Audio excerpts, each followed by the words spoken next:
Hi ಎಲ್ಲರಿಗೂ welcome back to makeover by Geetanjali YouTube channel. Sorry, ತುಂಬ ದಿನ ಆಗಿತ್ತು ವಿಡಿಯೋಸ್ ಮಾಡಿ. ಹೆವಿ ವಿಡಿಯೋಸ್ ಆಗ್ತಾ ಫೋನ್ ಹ್ಯಾಂಗ್ ಆಗೋದಕ್ಕೆ ಶುರುವಾಯಿತು. ಸೊ ಅದರಿಂದ ಸ್ಟಾಪ್ ಮಾಡಿಬಿಟ್ಟಿದೆ. ಸೊ ಇನ್ಮೇಲೆ ಡೈಲಿ ವಿಡಿಯೋಸ್ ಮಾಡಬೇಕು ಅಂತ ಸ್ಟಾರ್ಟ್ ಮಾಡಿದ್ದೀನಿ. ಸೊ ಇವತ್ತು ನನಗೆ ಒಂದು ಮೆಹಂದಿ ಆರ್ಡರ್ ಇತ್ತು. ಸೊ ಬೆಳಗ್ಗೆನೇ ಬೇಗ ಎದ್ದು ನಮ್ಮ ಮನೆಯವರು ವಾಕಿಂಗ್ ಹೋಗ್ತಾಯಿದ್ರು. ಸೊ ಅದರಿಂದ ಅವ್ರಿಗೆ ಬಿಸಿನೀರು ಕಾಯಿಸ್ಕೊಟ್ಬಿಟ್ಟು ಸೊ ಅವರು ಬಿಸಿನೀರನ್ನ ಕುಡಿತಾಯಿದ್ರು. ಸೊ ಬೆಳಗ್ಗೆ ಬೇಗ ಎದ್ದು ಅವರು ಫಸ್ಟ್ ಒಂದು ಗ್ಲಾಸ್ ಬಿಸಿ ಬಿಸಿ ನೀರು ಕುಡಿದು, ಬಿಸಿ ಬಿಸಿ ಮೀನ್ಸ್ ತುಂಬ ಕಾದೋಗಿರೋದೆಲ್ಲ ಇಲ್ಲ, ಜಸ್ಟ್ ಬಿಸಿನೀರು. ಆಮೇಲೆ ಕಾಫಿ ಮಾಡ್ತಿದ್ದೆ. ಸೊ ಕಾಫಿ ಕುಡ್ಕೊಂಡು ಹೋಗ್ತೀನಿ, ಕಾಫಿಗಿಡು ಅಂತಂದರು. ಸರಿ ಆಯಿತು, ಕಾಫಿಗಿಟ್ಟದ ಅಂತ ಇಡ್ತಾಯಿದ್ದೀನಿ. ಸೊ ಬೆಳಗ್ಗೆನೇ ಬೇಗ ಎಲ್ಲ ಮನೆ ಕೆಲಸ ಎಲ್ಲ ಮುಗಿಸ್ಬಿಟ್ಟು ಹೋದರೆ ಸರಿ. ಬಂದು ಕೆಲಸ ಮಾಡ್ತೀನಿ ಅಂದರೆ ನನ್ನ ಕೈಲಂತೂ ಖಂಡಿತ ಆಗೋಲ್ಲ. ಸೊ ಅದರಿಂದ ಪರವಾಗಿಲ್ಲ. ಅವರಿಗೆ ನಾನು 11ಗೆಲ್ಲ ಬರ್ತೀನಿ ಅಂತ ಹೇಳಿದೆ. ಸೊ ಅಷ್ಟರಲ್ಲೆಲ್ಲ ಕೆಲಸ ಮುಗಿಸ್ಬಿಟ್ಟು ಹೋಗೋದು ಅಂದ್ಕೊಂಡೆ, ಬಟ್ ಆಗಲಿಲ್ಲ 11ಗೆ ಹೋಗೋಕ್ಕೆ. ಸೊ ಹೋಗೋಷ್ಟರಲ್ಲೇ ಆಲ್ಮೋಸ್ಟ್ 12 ಆಗಿತ್ತು.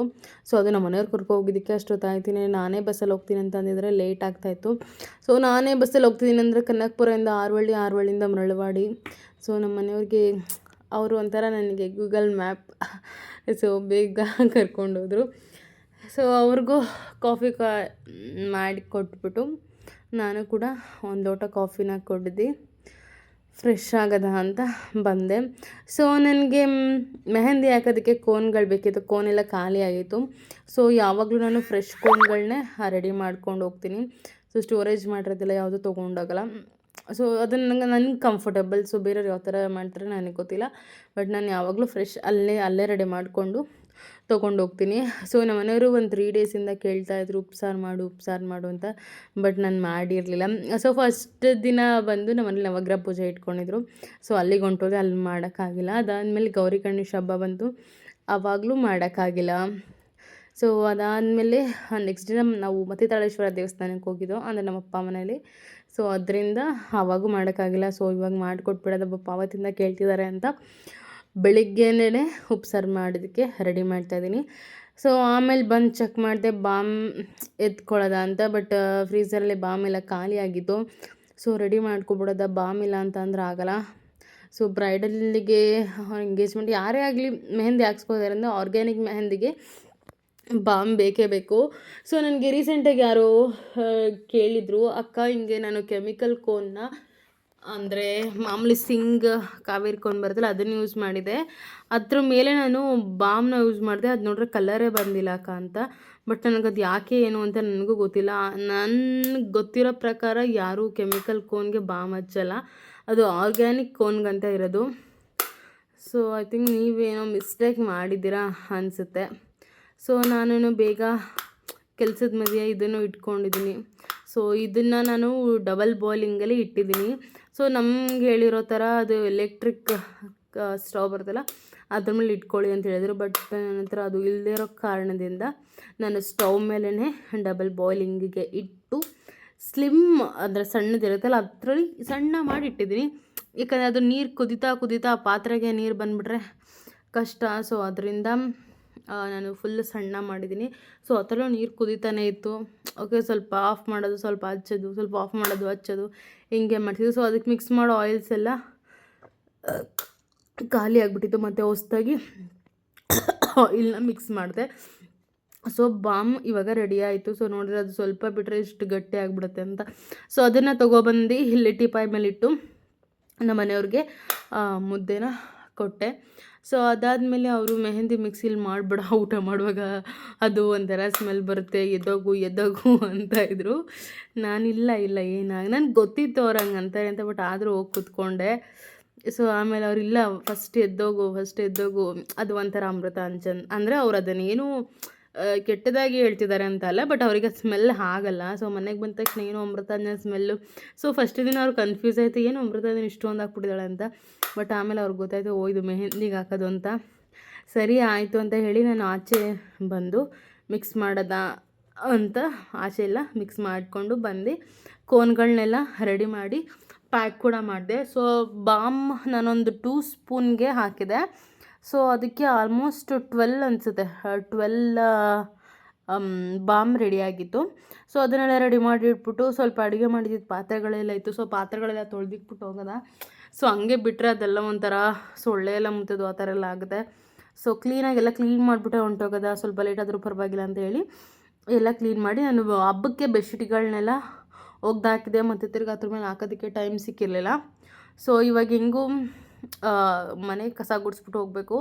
ಸೊ ಒಟ್ಟಿಗೆ ಅದನ್ನೆಲ್ಲ ಮಂಚದ ಮೇಲೆ ಹಾಕಿರೋದು ಬೆಡ್ಶೀಟ್ನೆಲ್ಲ ಉದ್ರಿ ಕ್ಲೀನ್ ಮಾಡಿಬಿಟ್ಟು ಹೋಗೋದ ಅಂತ ಹೇಳಿ ಎಲ್ಲನೂ ಕ್ಲೀನ್ ಮಾಡ್ತಾಯಿದ್ದೀನಿ. ಸೊ ಯಾರಿಗೆಲ್ಲ ಬ್ರೈಡಲ್ ಕೋನ್ಗಳು ಬೇಕು, ಸೊ ಅವರೆಲ್ಲ ನನ್ನ ನಂಬರ್ನ ಡಿಸ್ಪ್ಲೇ ಮಾಡಿರ್ತೀನಿ, ನೀವು ಬುಕ್ ಮಾಡ್ಕೋಬೋದು. ಸೊ ಎಲ್ಲ ಕೆಲಸ ಮುಗಿಸಿ ನಾನು ರೆಡಿಯಾಗಿ ಬಂದೆ. ಸೊ ಫಸ್ಟು ಒಂದು ಫ್ರೀ ಏರ್ ಬಿಟ್ಕೊಂಡು ವೀಡಿಯೋ ಮಾಡೋದ ಅಂತ ನೋಡಿದೆ, ಬಟ್ ಅದು ಯಾಕೋ ಸ್ಯಾಟಿಸ್ಫ್ಯಾಕ್ಷನ್ ಆಗಲಿಲ್ಲ. ಸೊ ಅದರಿಂದ ಮತ್ತೆ ತಿರ್ಗಾ ಹೇರ್ನ ಅದು ರಬ್ಬರ್ ಬ್ಯಾಂಡ್ ಹಾಕ್ಕೊಂಡು ಬಂದು ವೀಡಿಯೋ ಮಾಡಿಕೊಂಡೆ. ಆಮೇಲೆ ನಮ್ಮನೆಯವರು ಸರಿ ಬಾ ಟೈಮ್ ಆಯಿತು ಹೋಗೋದ ಅಂತ ಅಂದರು. ಸರಿ ಅಂತ ಹೇಳಿ ಇಬ್ಬರೂ ಹೊರಟ್ವಿ. ಸೊ ಅವ್ರಿಗೂ ಕೂಡ ಕೆಲಸ ಇತ್ತು, ಬಟ್ ಆದ್ರೂ ಬಿಟ್ಬಿಟ್ಟು ಬರ್ತೀನಿ ಅಂತ ಬಂದರು. ಸೊ ಅದಾದಮೇಲೆ ನಾನು ಲೊಕೇಶನ್ನ 11:45ಗೆಲ್ಲ ಲೊಕೇಶನ್ ಇದ್ದಿದ್ದು ಮರಳವಾಡಿಲಿ. ಸೊ ಇವರು ನನಗೆ ಎಂಗೇಜ್ಮೆಂಟ್ ಮೆಹಂದಿಗೆ ಬುಕ್ಕಿಂಗ್ ಮಾಡಿದರು. ಸರಿ ಅಂತ ಹೇಳಿ ಬಂದೆ. ಅಜ್ಜಿ ಮನೇಲಿ ಇರ್ತಾರಲ್ಲ, ಯಾರಾದರೂ ದೊಡ್ಡವ್ರು ಇರ್ತಾರಲ್ಲ, ಯಾರಾದರೂ ಹೊಸಬ್ರು ಬಂದರೆ ನೀನು ಯಾವ ಊರು, ಎಲ್ಲಿರೋದು, ಎಲ್ಲಿಗೆ ಮದುವೆ ಆಗಿರೋದು, ಎಷ್ಟು ಜನ ಮಕ್ಕಳು, ಈ ಥರ ಎಲ್ಲ ಕೇಳ್ತಾರಲ್ಲ. ಸೊ ಅಜ್ಜಿನೂ ಅದೇ ಥರ ಕ್ವಶನ್ ಮಾಡ್ತಾಯಿದ್ರು. ಸೊ ನಾನು ಸ್ವಲ್ಪ ಅಜ್ಜಿ ಹತ್ರ ಮಾತಾಡ್ಕೊಂಡು ಕೂತಿದ್ದೆ. ಹುಡುಗಿಯವರ ಅಮ್ಮ ಸೊ ತಿಂಡಿ ತಿನ್ನಿ ಅಂತ ಹೇಳ್ತಾಯಿದ್ರು. ಸೊ ನನಗೆ ತಿಂಡಿ ತಿನ್ಕೊ ಹೋಗಿದ್ದೆ ನಾನು. ಸೊ ಅದರಿಂದ ನನಗೆ ತಿಂಡಿ ಮಾಡೋಕ್ಕಾಗಿಲ್ಲ. ಸರಿ ನಿಂಬೆಹಣ್ಣು ಜ್ಯೂಸ್ ಆದರೂ ಕುಡೀರಿ ಅಂತ ಹೇಳಿ ನಿಂಬೆಹಣ್ಣು ಜ್ಯೂಸನ್ನ ಮಾಡಿಕೊಟ್ರು. ಸೊ ಇಲ್ಲಿ ಸುತ್ತಮುತ್ತ ಯಾವುದೇ ಮನೆ ಇರಲಿಲ್ಲ, ಒಂದೇ ಮನೆ ಇದ್ದಿದ್ದು, ಒಂಥರ ಪ್ರಶಾಂತವಾಗಿತ್ತು ಜಾಗ.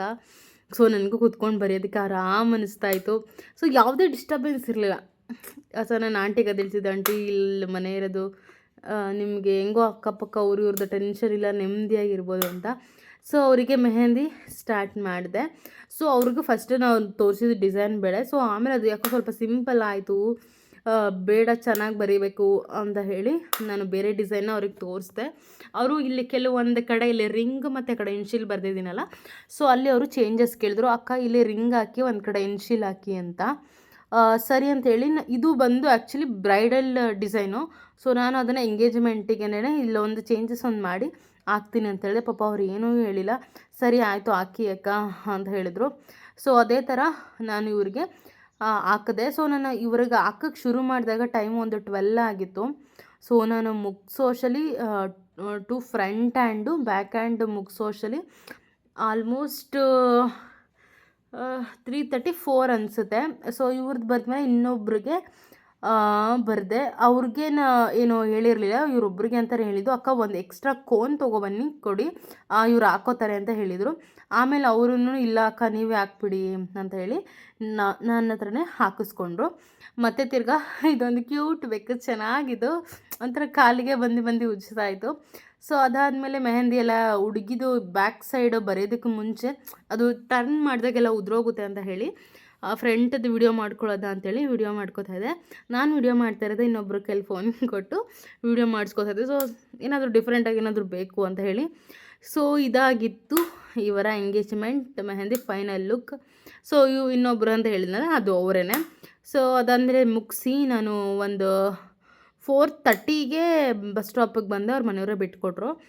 ಸೊ ಮರಳವಾಡಿಂದ ಹಾರವಳ್ಳಿಗೆ ಬಂದೆ, ಹಾರವಳ್ಳಿಯಿಂದ ಕನಕಪುರ ಬಂದೆ. ಸೊ ನೋಡಿ ಹೋದಾಗ ಹೆಂಗಿದ್ದೆ, ಬರಬೇಕಾದ್ರೆ ಹೆಂಗೆ ಹುಚ್ಚಿ ಥರ ಆಗಿ ಬಂದಿದ್ದೀನಿ. ನನಗೆ ಒಂಥರ ಅನ್ನಿಸ್ತೈತೆ, ಬಟ್ ಏನೂ ಮಾಡೋಕ್ಕಾಗಲ್ಲ. ಹೋದಾಗ ಹಿಂಗಿರ್ತೀವಿ ಹಂಗೆ ಬರಬೇಕು ಅಂತಂದರೆ ಆಗಲ್ಲ. ಐ ಹೋಪ್ ನಿಮ್ಗೆ ಈ ವಿಡಿಯೋ ಇಷ್ಟ ಆಯಿತು ಅನ್ಕೋತೀರಿ. ಲೈಕ್ ಮಾಡಿ, ಶೇರ್ ಮಾಡಿ, ಸಬ್ಸ್ಕ್ರೈಬ್ ಮಾಡಿ. Thank you so much for watching.